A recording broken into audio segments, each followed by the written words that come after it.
Jennifer, dozens of students, kindergarten through 8th grade, have gathered here at the Ohio State House to fight for their belief in public education. They want to send a clear message to Ohio lawmakers and Washington, D.C. Public education is a public good! This rally follows the Trump administration's decision to dismantle the Department of Education.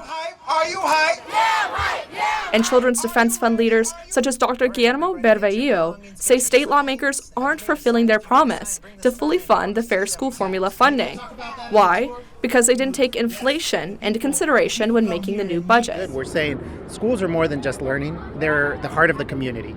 And when we defund the schools, when we don't invest in those schools, then we create communities without heart. State lawmakers have defended their school funding plan by saying it's necessary to balance the budget. It's super duper fun to learn about history, like know that I get to do these opportunities in life. These students are all a part of Freedom Schools, which are summer programs that focus on teaching civic action. I think it feels powerful. As a young woman and a lady, I think it's very important for people to know that we're here to save education. The Children's Defense Fund leaders make it their mission to build up these communities by teaching their students their power as citizens and the possibilities that come when they decide to use their voices. And after today, they plan to continue their fight for their education and their future. Local for you, Jadyn Cohee, NBC4. Carter, resilience is a word that is familiar to athletes. However, to the Miami Rattlers, that word has its own meaning. I had the honor of taking a deeper look into the Miami Rattlers. Known in its early days as murder ball, rugby was a game defined by power, speed, and intensity, qualities that the Rattlers embody with every turn of their wheels. But on the court, they're not just playing for points. They're playing to push boundaries and show the world what true grit looks like. You go from, you get injured, everyone's kind of trying to take care of you, everyone's like, oh, you're delicate, you can't do a lot of stuff.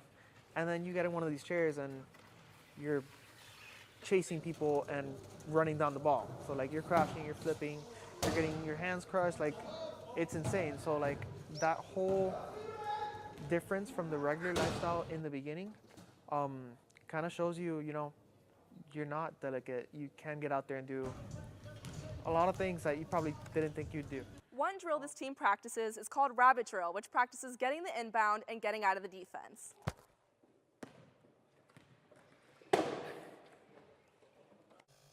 Built for the demands of sport, this wheelchair is made for agility and stability, with 6 wheels rather than the usual 4, and slanted wheels.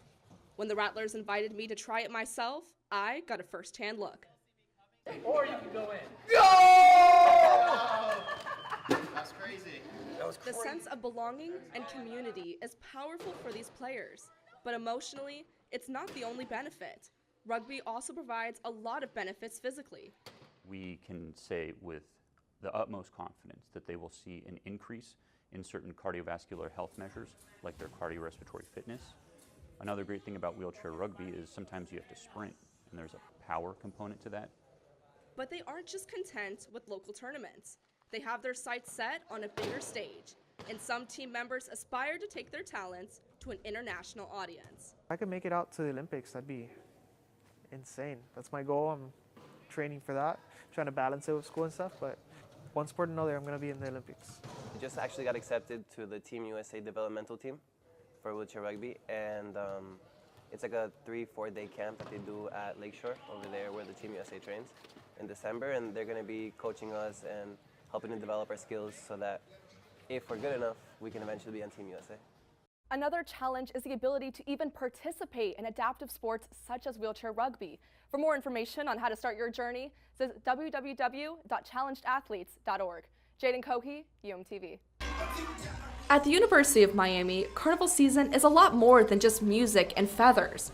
It's a celebration of culture, identity, and community. It provides a space for Caribbean students to feel like they belong, and for non-Caribbean students to get a taste of what Caribbean culture is like. Over a month of preparation goes into the Caribbean Students Association's annual Carnival Showcase, where for the past 4 years, students bring Caribbean culture to life.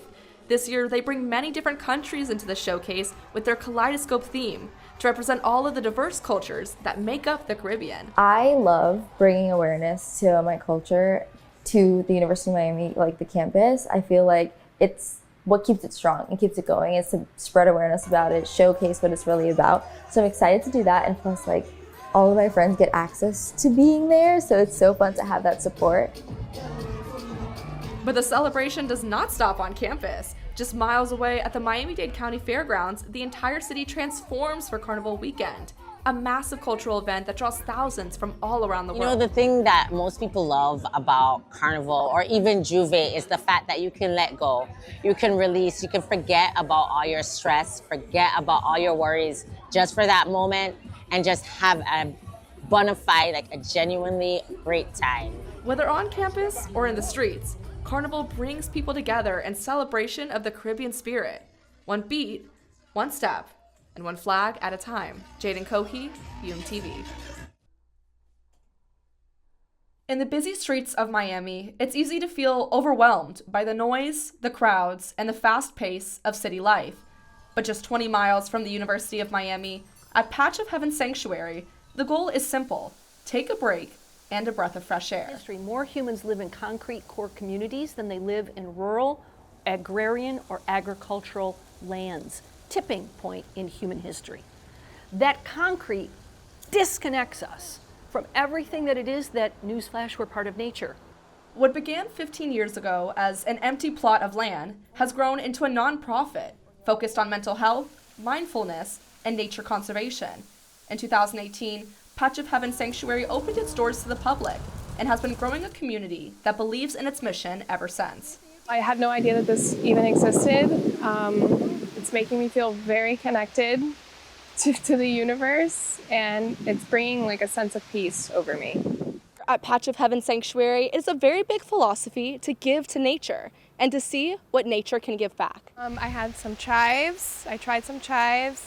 I tried a tomato, which was probably the most flavorful tomato I've ever had in my whole entire life. It was so good and juicy. You know, you go a lot of places and they ask that you don't touch or taste or try the foods, but here it's just like that's what it's there for. Trying to find their purpose, trying to find escape from the hustle and the bustle of the city, and that just tells you a lot of how nature can give you back without you even expecting it to do so. As they look to the future, Patch of Heaven is in the process of buying more land, doubling in size, and creating more space for people to connect with their mental health and the nature around them. Jadyn Cohee, UMTV.